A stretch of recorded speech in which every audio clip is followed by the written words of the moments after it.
100% papasa ka. Ang tawag doon yung ace!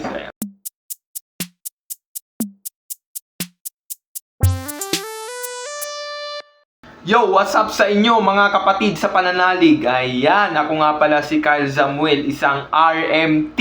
Nakapasa lang nung March 2024 sa Medical Technologies Licensure Examination. Sa video na to, tuturuan ko kayo kung paano pumasa sa board exam. Kahit anong board exam yan, kahit LET, kahit Medtech, kahit sa nurse, basta sundan nyo lang yung mga sasabihin ko. Promise, 100% papasa ka. Naniniwala ako sa iyo.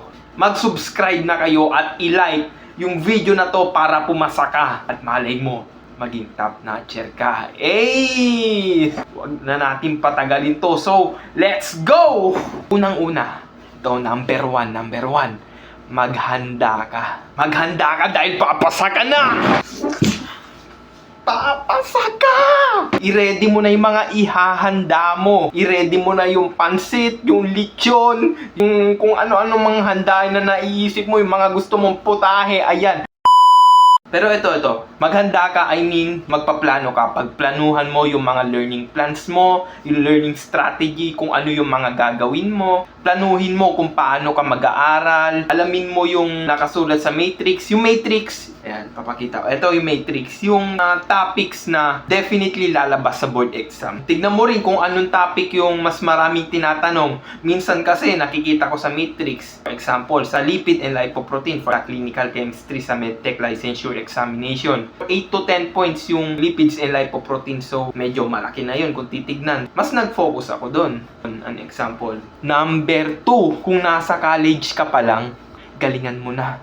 Aralin mo na agad yung mga basics. Diyan nagsisimula ang lahat. Paano mo maiintindihan yung mas mahirap ng topic kung yung basic pa lang hindi mo na naintindihan? So, kailangan intindihin mo muna. Magsimula ka muna sa baba hanggang makarating ka dito sa level na yon. Ganun mag-aral. Simulan mo sa basic, tapos unti-unti umaakit ka na, nagiging advanced na pala yung mga nalalaman mo. Para di ka na rin mahirapan sa pagre-review sa review center, hindi na masyadong hassle. Itatak mo na agad sa mindset mo sa mismong college na papasa ka na agad sa board exam. Kahit first year ka pa lang, maniwala ka sa sarili mo, papasa ka sa board exam. Kahit nag-e-enroll ka pa lang, sabihin mo na sa sarili mo, 4 or 5 years from now, meron na akong ganto sa pangalan ko, sa dulo ng pangalan ko.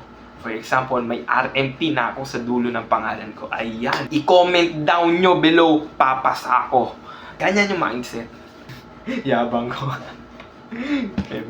Number 3, habang nagre-review ka, magsagot ka na ng practice question. Ay 50 to 100 questions a day. Especially gawin mo yan kapag sa review center ka na. Na-find out ko sa sarili ko na hindi ako masyadong kinabahan ng board exam dahil nagsagot ako ng mga 250 questions a day. Nung late February to March, bago board exam, consistent ako 250 questions a day. And dun ko napatunayan na natitrain yung pagsasagot ko at lalong hindi na ako kinakabahan. Kung may available na recall question from past board exam, try mo na rin sagutan. Dun mo pwede malaman kung gaano kahirap o kadali yung board exam sa'yo. Next, number 4. Hanapin mo yung way kung saan ka mas natututo. Kumbaga, ito yung tinatawag na learning strategy. Tignan mo kung saan ka ba mas natututo. Mas natututo ka ba kapag nakikinig ka kay prof or sa teacher mo? Or mas natututo ka sa pagbabasa ng mga books or review papers? So, tignan mo lang.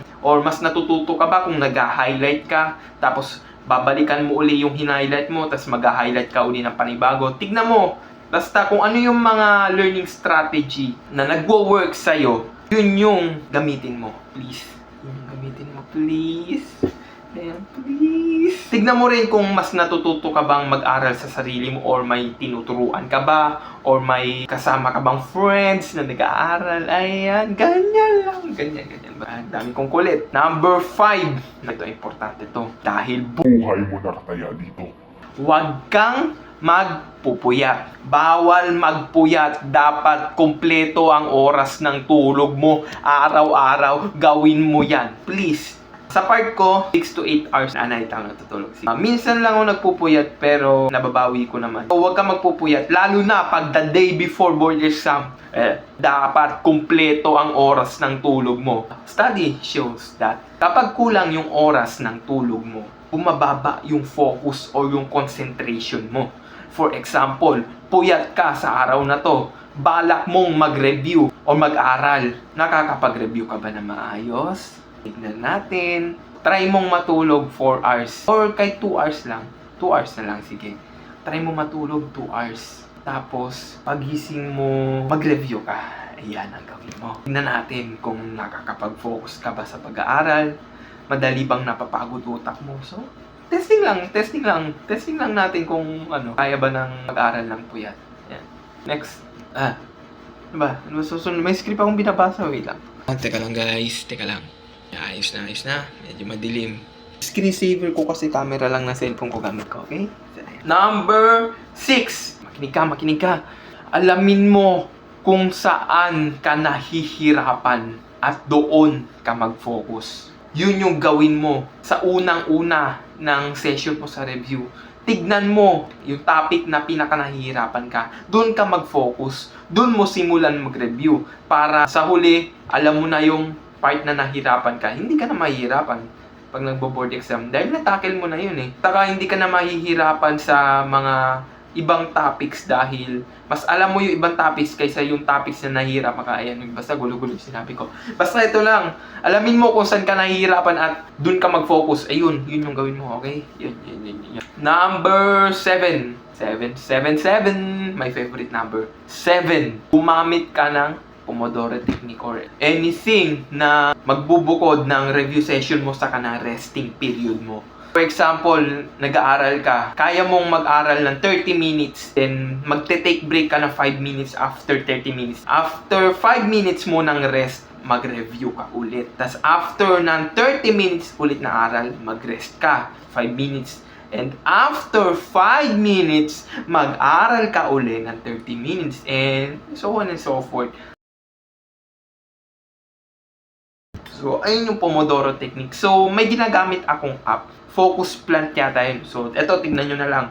Eto, Play Store. Tignan nyo na lang yung Focus Plant na app na ginamit ko. So, very effective. Minsan, nag-i-improve yung focus ko sa pag-aaral. From 20 minutes na focus, nagiging 30 minutes, nagiging 40 minutes, nagiging 50, nagiging 60. Ganyan ka-effective yung app na yun. So, recommended to, yung app na to. Tignan nyo sa Play Store or App Store. Play Store gamit ko, sorry, Android lang ako. Sponsor naman iPhone. Joke lang. Pag-ipunan ko yan. Para maganda yung quality ng video natin. Hi, tumaya ng ito ang preview ng Focus Plant app. So, i-download nyo na for free. Ang point ko lang naman is, kailangan mo na mag-aral, mag-focus ka ng for certain amount of time, and after that, magpahinga kang konti. Kailangan natin ng pahinga. Yung utak natin. We need some rest. So, number 8. Ito. Burahin mo ang social media mo.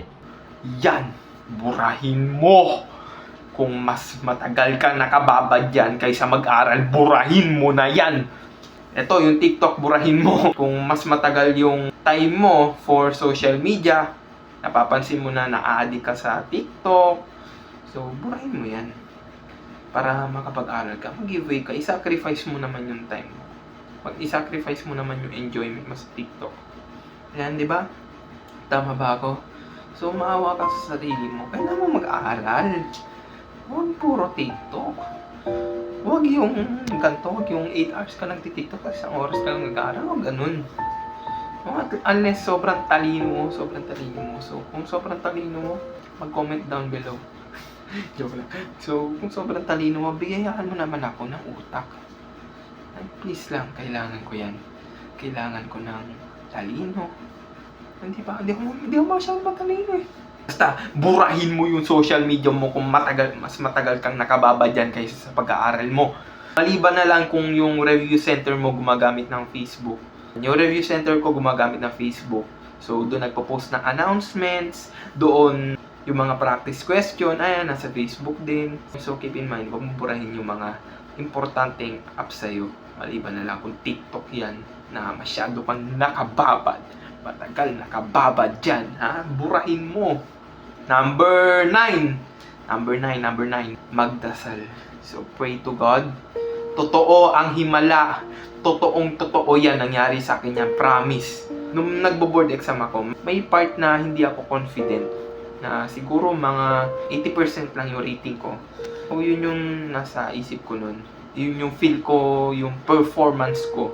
Pero nagpe-pray ako kay God na sana pumasa lang. Kahit pumasa lang ako, okay na yun. Kahit di na ako mag-top, pumasa lang ako dahil nahirapan talaga ako sa board exam na yun. At mga 80% lang rating ko. Pero mataas na yun, ha. Yung 80% ay na-expect ko, ha. Baka ako bumaba. Yun yung anxiety ko. Pero dumating yung time na nag-release na resulta. And ayun, eventually pumasa ako. Sobrang saya ko that day. Pasado ako. Then, the day after, na nakita ko na rin yung rating ko, grabe, hindi ko in-expect na 80 kasi yung expect ko, pero 90.8 yung rating ko. Habang ko, basta, ayun, miracle ni Lord yung nangyari. Ang taas pala ng nakuha ko, and malaking tulong yung binigay ni Lord sa atin. So, always pray to God, yun lang. Always pray to God. Huwag kakalimutan si Lord. Before ka matulog, mag-pray ka. Kahit anong gawin mo sa buhay, magpasalamat ka lang kay Lord. Or sorry ka sa mga kasalanan mo. Ayan lang. So, that's all. Yun lang mga tip ko. I-share nyo to sa iba.